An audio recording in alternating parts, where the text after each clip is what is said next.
Today we talk about how can you change your name on your LingoDeer app. We go to figure out the solution on how you can do that on your app.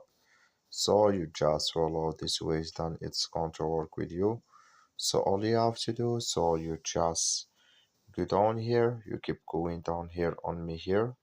When you just click here on me, it's going to take you to this list. It's going to show for you like this here. So then all you have to do now, just go down here, you keep going down, then you click here on settings. When you just click here on settings, it's going to take you to next step here. It's going to show for you like this here. Then just click here on manage account.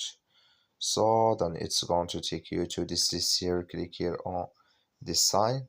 uh, it's going to show for you it's close of your name. Just click on it, and here can you change your name here. So I'm going to add this name here, then you click here on OK, then it's going to add with you.